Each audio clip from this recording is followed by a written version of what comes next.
నడిచొచ్చే రాజకీయ గ్రంథాలయం,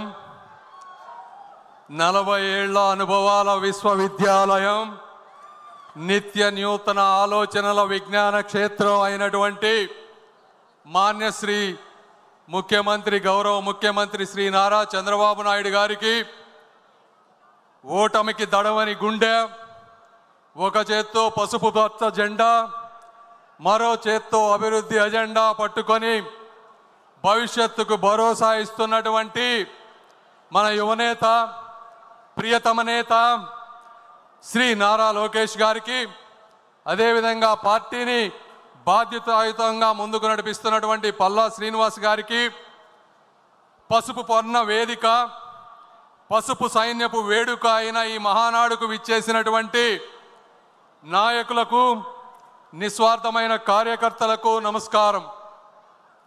ఈరోజు కడప గడపలో లక్షలాది మంది తెలుగు సైన్యం ఒక చోట కలుసుకుంటున్నారు అంటే, అదేవిధంగా మాలాంటి వాళ్ళు ఎక్కడో ఉన్నా ఈరోజు రాష్ట్రానికి తిరిగి వచ్చి ప్రజాసేవ చేయాలి అని ముందుకు వస్తున్నామంటే దానికి మొట్టమొదటి కారణం మరణం లేని మహానాయకులు, అకుంఠిత దీక్షా దక్షులైనటువంటి అన్న నందమూరి తారక రామారావు గారు. మరి ఒకసారి 2019 తర్వాత చూస్తే 24 వరకు జరిగిన అరాచకం మీ అందరికీ తెలుసు. ఎలక్షన్ల ముందు వచ్చినప్పుడు, ఎలక్షన్లు 3-4 నెలల ముందు ఉన్నప్పుడు నాకు కూడా ఎంతోమంది, వందల మంది కార్యకర్తలు, నాయకులు మెసేజ్లు పెట్టేవాళ్ళు, ఫోన్లు చేసేవాళ్ళు. సార్, మనం బీజేపీతో పొత్తులో లేకపోతే అద్భుతంగా గెలుస్తాం, మీరు దయచేసి చంద్రబాబు నాయుడు గారికి చెప్పండి పొత్తు వద్దు అని. అయితే ఆ రోజు నారా చంద్రబాబు నాయుడు గారి దగ్గరికి వెళ్ళి నేను ఒకటే చెప్పాను, సార్, తలలు పగిలినా, రక్తం చిందినా వెనకడుగు వేయని ధైర్యవంతులైనటువంటి కార్యకర్తలు, మాలాంటి నాయకులు మీ అందరికీ వెనుకగా ఉంటాం. మీకున్నటువంటి అపారమైనటువంటి అనుభవంతో మీకు నచ్చిన నిర్ణయం తీసుకోండి అని చెప్పి ఆ రోజు నేను కూడా చెప్పడం అయింది. ఆ రోజు శ్రీ నారా చంద్రబాబు నాయుడు గారు ఒక స్థిత ప్రజ్ఞతతో తీసుకున్నటువంటి ఒక నిర్ణయం, వెంటిలేటర్ మీద ఉన్నటువంటి ఆంధ్రప్రదేశ్ని ఈరోజు ఆక్సిజన్ మీదకి తీసుకొచ్చినటువంటి పరిస్థితి. మరి ఈరోజు చూస్తే గత 5 సంవత్సరాల్లో జగన్మోహన్ రెడ్డి గారికి పూర్తి అధికారం ఉంది, కావాల్సినంత మంది ఎంపీలు ఉన్నారు, కావాల్సినంతటువంటి అవినీతి సొమ్ము ఉంది, ఆయనకు కూడా కొద్ది గొప్ప ధైర్యం ఉంది, అయినా కూడా ఏమీ చేయలేకపోయారు.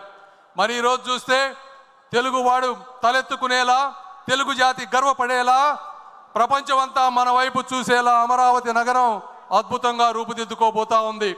ఈరోజు ఒక్కసారి అక్కడికి వెళ్ళి చూడండి. గత 5 సంవత్సరాల్లో అప్పుడు 14-19 మధ్య ఒక 2 యూనివర్సిటీలు వచ్చినాయి.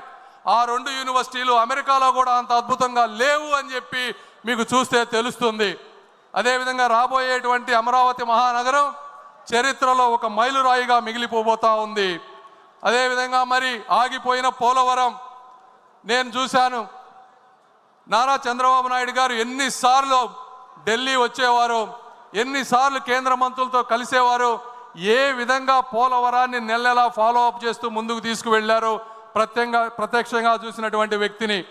అదేవిధంగా ఆగిపోయింది, ఆరిపోయింది అనుకున్నటువంటి విశాఖ స్టీల్ ప్లాంట్ని అర్ధరాత్రి 12-1 గంటల వరకు కూర్చొని స్టీల్ మినిస్టర్స్ తోటి, నిర్మలా సీతారామన్ గారితో కూర్చొని దానిని పూర్తి చేసినటువంటి మహానుభావులు శ్రీ నారా చంద్రబాబు నాయుడు గారు. మరి ఈరోజు రాయలసీమ ప్రాంతం చూసుకుంటే 5,000 కోట్ల రూపాయలతో 2 పారిశ్రామిక పార్కులు వస్తూ ఉన్నాయి. బీపీసీఎల్ ద్వారా 95,000 కోట్ల రూపాయల పెట్రోకెమికల్ కారిడార్ వస్తూ ఉంది. అదేవిధంగా రైల్వే ప్రాజెక్టులు చూసుకుంటే ఈ సంవత్సరమే 9,000 కోట్ల రూపాయలు రైల్వే డబుల్ లింక్కి, ట్రిపుల్ లింక్కి, అదేవిధంగా అద్భుతంగా తీర్చిదిద్దే రైల్వే స్టేషన్ల కోసం అన్ని ప్రాంతాల్లో ఆర్ఓబీలు, ఆర్యూబీలు, వందే భారత్ ట్రైన్లు ఇవన్నీ వస్తూ ఉన్నాయి. ఒకప్పుడు ఆంధ్ర రాష్ట్రానికి కేంద్ర బడ్జెట్లో రైల్వేకి 1000 కోట్లు కూడా ఉండేది కాదు. అలాంటిది కేవలం 1 సంవత్సరంలో 9,000 కోట్లు, 5 సంవత్సరాల్లో 50,000 కోట్ల రూపాయలు ఈరోజు వస్తూ ఉంది. అదేవిధంగా నేను ఎంతోమంది నాయకుల్ని చూశాను, కానీ ఒక వ్యక్తి యొక్క కార్యదీక్షత, నేను వారు ఇక్కడ ఉన్నారని వారు పొగటం గురించి నేను చెప్పడం లేదు. వ్యక్తిగతంగా నాకు ఎటువంటి స్వార్థం లేదు, దేవుడు అన్నీ ఇచ్చాడు. అయితే ఈ వాస్తవాలు కూడా ప్రజలకు తెలియాలని ఈరోజు చెప్తా ఉన్నాను. ప్రపంచంలో మన ఇండియాలో ఈరోజు మీరు తీసుకుంటే అత్యధిక వెడల్పు ఉన్నటువంటి రోడ్డు 14 లైన్లు ఉన్నటువంటి రోడ్డు, అది 160 ఫీట్లు ఉన్నటువంటి రోడ్డు. ఇలాంటి రోడ్డే అమరావతి ఔటర్ రింగ్ రోడ్డుకి కేంద్ర ప్రభుత్వం ప్రతిపాదించింది. అయితే నారా చంద్రబాబు నాయుడు గారు దాన్ని 230 ఫీట్ల రోడ్డు కావాలని అడిగారు. ఆ రోజు గడ్కరీ గారు ఉండి ఇండియాలోనే ఇంత పెద్ద రోడ్డు లేదు, అమరావతిలో అక్కడ జనం లేరు, ఎందుకు మీకు అంత పెద్ద రోడ్డు అంటే నారా చంద్రబాబు నాయుడు గారు చెప్పినవి, సార్ నేను ఉంటానో ఉండనో తెలియదు, ఈరోజు మీరు హైదరాబాద్ చుట్టుపక్కల చూస్తే ఒకప్పుడు అక్కడ కూడా కార్లు వెళ్ళేవి కాదు, ఈరోజు అక్కడ ట్రాఫిక్ జామ్ అయిపోతుంది. అయితే నాకు తెలుగు జాతిపై ఉన్నటువంటి ఒక నమ్మకం, ఆంధ్రప్రదేశ్ ప్రజలపై ఉన్నటువంటి ఆ స్ఫూర్తిపై ఉన్నటువంటి నమ్మకం, ఈరోజు ఆంధ్రప్రదేశ్ ఈరోజు ఇలా ఉంటే ఉండొచ్చు, కానీ 25 సంవత్సరాల తర్వాత అక్కడ 1 ఎకరం భూమి కూడా మేము కొనలేం. కాబట్టి మీరు ఎట్టి పరిస్థితుల్లో దాన్ని 230 ఫీట్లు చేయండి. దీనికి అవసరమైతే నేను 1000 కోట్ల రూపాయలు మా రాష్ట్రం నుంచి వస్తాను, నేను చూడకపోయినా నా ఆంధ్ర రాష్ట్ర ప్రజలు ఈ రోడ్డుపై అనుభవించాలి అని చెప్పినటువంటి వ్యక్తి, దీనికి నేను ప్రత్యక్ష సాక్షి అని చెప్తా ఉన్నాను. అదేవిధంగా జగన్మోహన్ రెడ్డి గారు గత 5 సంవత్సరాల్లో రాష్ట్రంలో ఉన్నటువంటి అనేక వ్యవస్థలు, స్కీములు అన్నిటినీ కూడా నాశనం చేసినటువంటి వ్యక్తి. 90 స్కీములు ఉన్నాయి, దాదాపుగా 90 స్కీముల్లో 90 స్కీములు కూడా ఒక ఇన్స్టాల్మెంట్ తీసుకొని వాటికి స్టేట్కి మ్యాచింగ్ ఇవ్వాల్సిన డబ్బులు ఇవ్వకుండా ప్రతి వ్యక్తికి, వ్యవస్థకి అన్యాయం చేసినటువంటి వ్యక్తి శ్రీ జగన్మోహన్ రెడ్డి గారు. ఈరోజు చూస్తూ ఉంటే కార్యకర్తలకు కూడా నేను ఒకటి చెప్తా ఉన్నాం, 2014-19 మధ్య ఆ రోజు నారా లోకేష్ గారు పంచాయతీరాజ్ మంత్రిగా ఉన్న రోజు వేసినటువంటి సిమెంట్ రోడ్లే ఈరోజు ఎస్సీ, ఎస్టీ, బీసీ కాలనీలో ఒక అద్భుతంగా ఉన్నాయి. ఒక్కసారి ఊహించుకోండి, గత 5 సంవత్సరాల్లో ఆ సిమెంట్ రోడ్లు వేసి ఉండకపోతే ఒక్క ప్రాంతంలో కూడా తిరగడానికి రోడ్లు ఉండేవి కావు.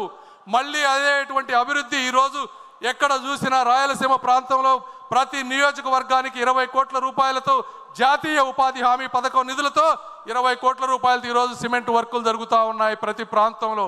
కార్యకర్తలకు 2 ఇబ్బందులు ఉన్నాయి. ఒకటి 14-19 మధ్య చేసినటువంటి కొన్ని నిధులు ఒక 180 కోట్ల రూపాయలు మీకు రావాల్సినవి రావలేదు. దీనికి కారణం ఆ రోజు జగన్మోహన్ రెడ్డి గారు 30% వర్క్స్ తెలుగుదేశం పార్టీ నాయకులవి వీరు పనులు చేసినా చేయలేదు అని చెప్పి సెంట్రల్ గవర్నమెంట్లో కంప్లీట్గా మూసివేస్తే అవి ఈరోజు తెరవలేని పరిస్థితిలో ఉన్నాం. ఆ 180 కోట్లు కూడా తీసుకొచ్చే బాధ్యత మేము తీసుకుంటాం. అయితే కేంద్రం ఏమన్నా ఇస్తుందేమోనని మొదటగా ప్రయత్నం చేస్తున్నాం. కేంద్రం ఇవ్వని రోజు రాష్ట్ర ప్రభుత్వం 180 కోట్లు ఇస్తుంది. అదేవిధంగా ఈరోజు 2000 కోట్ల రూపాయలు నిధులు మన జాతీయ ఉపాధి హామీలో పెండింగ్ పనులు ఉన్నాయి. నేను ఇక్కడున్నా కూడా నిన్న ఫాలో అప్ చేస్తూ ఉన్నాం. రాత్రే దానికి కన్ఫర్మేషన్ వచ్చింది. ఆ 2000 కోట్ల రూపాయలు కూడా వచ్చే వారం 10 రోజుల్లో మీ అందరికీ వస్తున్నాయని చెప్పి మీ అందరికీ నేను తెలియజేస్తూ ఉన్నా. అదేవిధంగా ఈరోజు ఎక్కడ చూసినా, ఏ పల్లెకు చూసినా ప్రతి వ్యక్తి దాహంతో గొంతెత్తేటువంటి పరిస్థితి.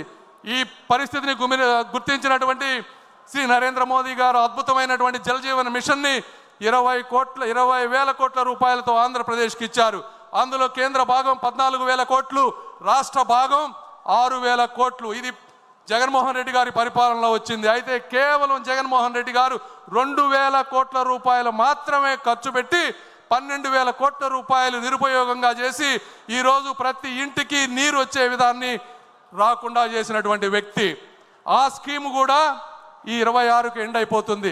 శ్రీ నారా చంద్రబాబు నాయుడు గారు వచ్చే ప్రతి మినిస్ట్రీ, జలశక్తి మినిస్టర్తో ఈరోజు మాట్లాడుతూ ఉన్నారంటే ఎందుకు కలుస్తున్నారు అంటే ఆ స్కీమ్ను ఇంకొక 5 సంవత్సరాలు ముందుకు తీసుకువెళ్తే మళ్ళీ మనం ఏదో విధంగా 6,000 కోట్ల రూపాయలు మ్యాచింగ్ చేసి 20,000 కోట్ల రూపాయలతో ప్రతి ఇంటికి ఇక జీవితంలో నీటి సమస్య లేకుండా, నీటి సమస్య లేవటం అంటే కేవలం ఒక బోరు వేసి నీళ్లు వేయటం కాదు. ఎక్కడెక్కడ నదులు ఉన్నాయో తరతరాలు మారినా కూడా నీటి ప్రవాహం తగ్గదో అలాంటి వాటి నుంచి, సస్టైనబుల్ వాటర్ నుంచి, ఆ ప్రాంతాల నుంచి పైప్ లైన్లు వేసి పేదలకి ఎప్పుడు నీరు సమస్య లేకుండా చేయటంలో ఆయన నిరంతరం కృషి చేస్తూ ఉన్నారు. దానికి కూడా నేను సాక్షి అని మీ అందరికీ తెలియజేస్తా ఉన్నా. ఈరోజు అదేవిధంగా అర్బన్ ప్రాంతాల్లో కూడా నీటి సమస్య ఉంది, పట్టణాలు పెరిగిపోతూ ఉన్నాయి. ఇలాంటి పథకం ఒకటి అమృత్ స్కీమ్ అని సెంట్రల్ గవర్నమెంట్లో ఉంది. సెంట్రల్ గవర్నమెంట్ స్కీమ్కి మళ్ళీ కావాలంటే స్టేట్ గవర్నమెంట్ నుంచి ఒక 50-60% నిధులు కావాలి. ఎందుకంటే అర్బన్లో ఎక్కువ ఇవ్వరు సెంట్రల్ గవర్నమెంట్, రాష్ట్రం దగ్గర డబ్బులు లేవు. అయినప్పటికీ కూడా ఈ అమృత్ స్కీమ్ ద్వారా చంద్రబాబు నాయుడు గారు 9,000 కోట్ల రూపాయలు ఈరోజు ప్రతి మున్సిపాలిటీకి వచ్చే విధంగా చేశారు.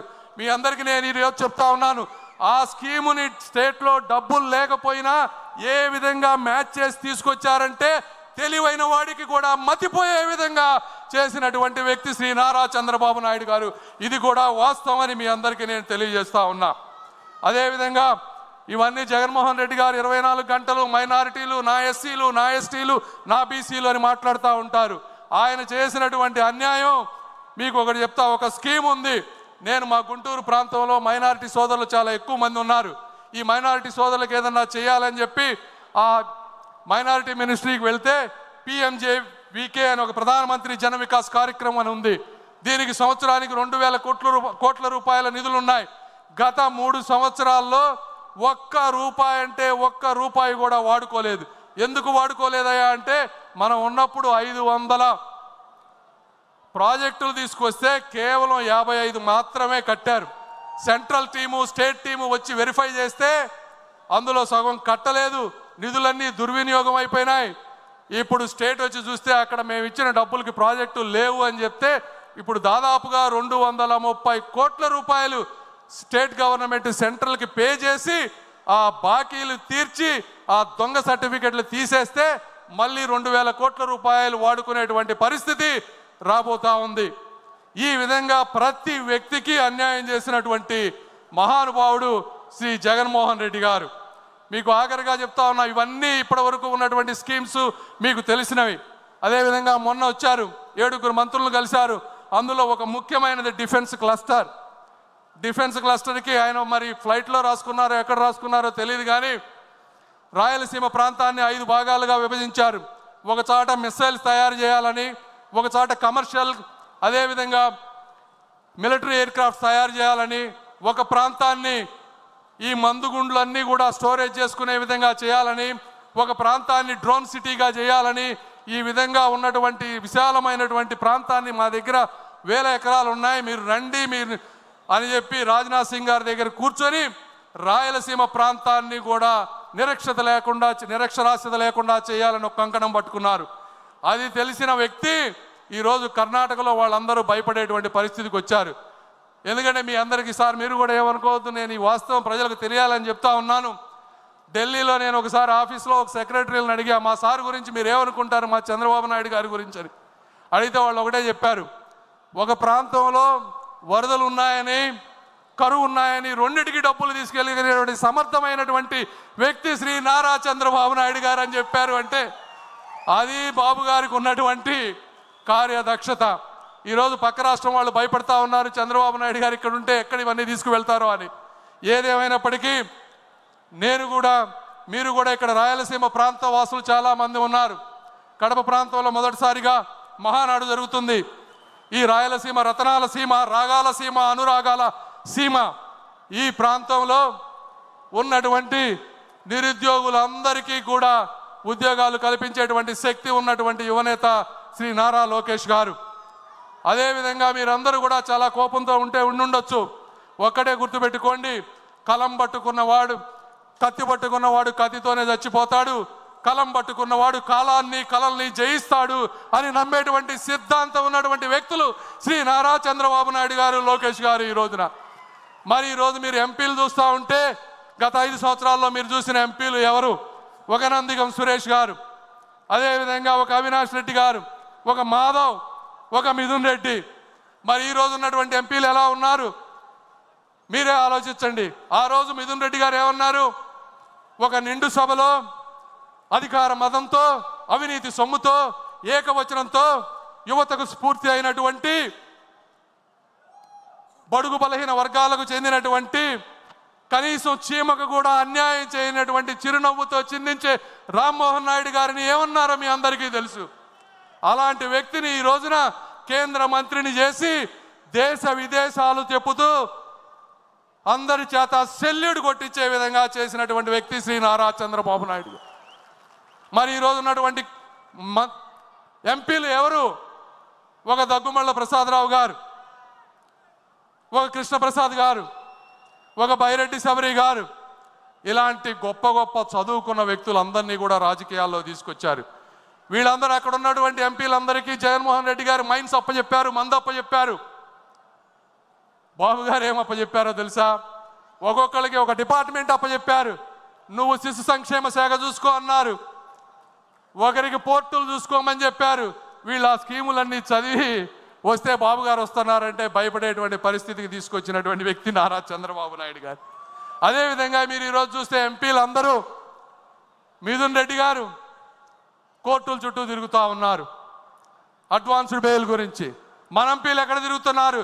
దేశ విదేశాల్లో దేశ ప్రతిష్ట పెంపొందిస్తూ మన దేశంపై పాకిస్తాన్ చేసేటువంటి అరాచకాలని చెప్తూ ఈరోజు లావు శ్రీకృష్ణదేవరాయలు గారు, ఒక బైరెడ్డి శబరి గారు, ఇలా బాలయోగి గారి అబ్బాయి అందరూ ఈరోజు ప్రపంచ దేశాలు తిరుగుతూ ఉన్నారు. ఇది కార్యకర్తలు కానీ నాయకులు కానీ అందరూ కూడా గుర్తుంచుకోవాల్సినటువంటి విషయం. ఆఖరిగా జగన్మోహన్ రెడ్డి గారు ఈ ప్రాంత వాసి కాబట్టి నేను అందరికీ ఒకటే చెప్పదలుచుకున్నా, చంద్రబాబు నాయుడు గారిది కానీ తెలుగుదేశం పార్టీ కార్యకర్తలకు కానీ నాయకుల సహనాన్ని కానీ మీరు పరీక్షించవద్దు. తరం మారింది, స్వరం మారింది, చరిత్ర మారబోతోంది అని మీరు అందరూ గుర్తుపెట్టుకోవాలని, ఈ ఆంధ్రప్రదేశ్ చరిత్ర సువర్ణాక్షరాలలో మిగిలిపోయే విధంగా మా అణువణువు కష్టపడతామని, తెలుగు జాతి ఇచ్చినటువంటి అవకాశాన్ని, శ్రీ నారా చంద్రబాబు నాయుడు గారు ఇచ్చినటువంటి అవకాశాన్ని, అన్న నందమూరి తారక రామారావు గారి ఆశయాల్ని ఎప్పుడు మోసం చేయమని, స్వార్థ ప్రయోజనాలకు వాడుకోమని తెలియజేస్తూ అశేష ప్రజానీకానికి నమస్కారాలు తెలుపుకుంటూ సెలవు తీసుకున్నాను. జై తెలుగుదేశం.